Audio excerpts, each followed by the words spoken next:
Good morning. The title of my talk is Predicting Contrast Sensitivity Functions with Digital Twins Generated by Hierarchical Bayesian Modeling. Before I start, I would like to acknowledge my co-authors Yukai Zhao, Louis Nesmus, and Michael Dorr, and the support from the National Eye Institute. Louis, Michael, and I have financial and patent interests in adaptive sensory technology. I also have financial and patent interests in Jiangsu Juehua Medical Technology. Predictive analytics in medicine helps identify individuals at risk for disease before it manifests and brings harm.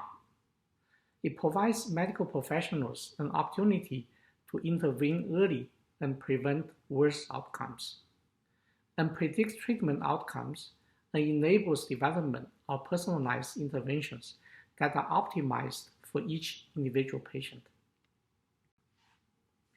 Recently, digital twin technology has been developed to conduct predictive analytics.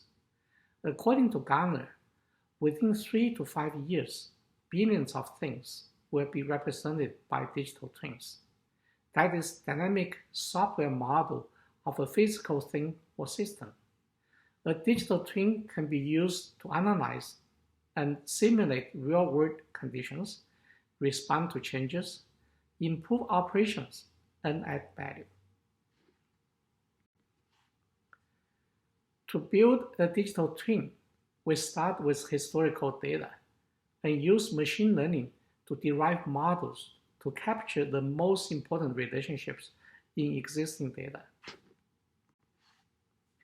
The model becomes the digital twin of the original system. We can then collect new data and run them through the models to make predictions in the digital twin and drive interventions. In this study, our database consists of trial-by-trial QCSF data of half of the 112 subjects in 3 luminance conditions in the whole adult 2016 study. In the original study, the luminance manipulation was used to mimic mild, medium, and large contrast sensitivity changes in clinical populations.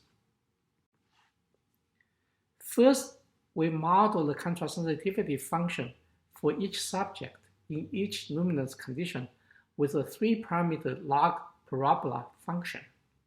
The right side of the slide shows a graph representation of the model that is used to predict trial-by-trial data. Then we use the 3-layer hierarchical Bayesian model developed in Zhao et al. 2021 to compute the joint distribution of the population, subject, and test level hyperparameters and parameters of all the CSF functions from the 56 subjects. At the population level, the 9-dimensional hyperparameters capture the covariance of the CSF parameters in the 3 luminance conditions across subjects. At the subject and test levels, the 3-dimensional hyperparameters and parameters capture the covariance of the CSF parameters within each luminance condition. This slide shows the marginal posterior distributions of the hyperparameters and parameters of the HBM model at the population, subject, and test levels. I will highlight the strong correlations between hyperparameters and parameters in the next few slides. This slide shows the correlations between the population level hyperparameters across subjects. I've highlighted the strong positive correlations between maximum sensitivity across luminance conditions and strong negative correlations between peak spatial frequency and bandwidth within each luminance condition. This slide shows the correlations between subject-level hyperparameters within each subject. I've highlighted the strong negative correlations between peak spatial frequency and bandwidth within each luminance condition. This next slide shows the correlations between parameters within each test. Again, I've highlighted the strong elective correlations between peak spatial frequency and bandwidth within each luminance condition. We've conducted 7 prediction tasks. In the first task, we used the HBM to predict the CSFs of 56 new subjects in all 3 luminance conditions with no new data. In the second to the fourth tasks, we used HBM and the data of the 56 subjects in 1 luminance condition to predict their CSFs in the other 2 luminance conditions. In the fifth to the 7th tasks, we used the HBM and the data of the 56 new subjects in 2 luminance conditions to predict their CSFs in the 1 missing luminance condition. This slide shows observed and predicted CSF of 1 example subject in 1 luminance condition. Given that we knew her CSF in 2, 1, or none of the other luminance conditions. As you can see, even if we had no data on her, the prediction was not so bad. As we got more data on her, the prediction improved. This slide shows the joint distribution of peak gain and peak frequency from the actual data and the predictions of the subject shown in the previous slide. As you can see that the prediction with no data was not too bad, and again, as we get more information on her with data from 1 or 2 luminance levels, the predictions become tighter. We've quantified the performance of the predictions across subjects.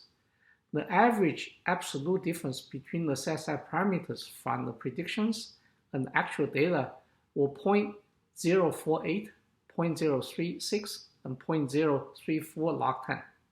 The average half-width credible interval of the CSI parameters from the actual data was 0.061 log10. The average half-width credible interval of the CSI parameters from the predictions based on 0, 1, and 2 luminance conditions were 0.101, 0.089, and 0.084 log10.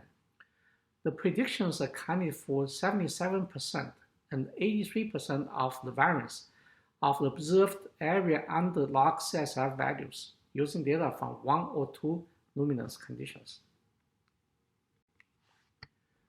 When predicted parameter distributions were used as priors to reanalyze the actual data, we find that only 30 to 60% of the trials was needed to reach the same accuracy and precision of the original analysis based on all the trials. The HBM captured valuable information about covariant features of the contrast sensitivity functions within and between individuals and luminance conditions. It enabled the generation of digital twins for CSF that predict yet observed data, significantly reduce testing burden, and exhibit potential for improving real-world testing of functional vision. The digital twin technology developed in this study can be used to model and predict the time course of disease progression and treatment outcomes. It can also be used to predict data in yet to be measured conditions or assessments. The probabilistic predictions of the digital twins can close the loop in adaptive testing to serve as priors that further improve test efficiencies. Thank you very much for your attention.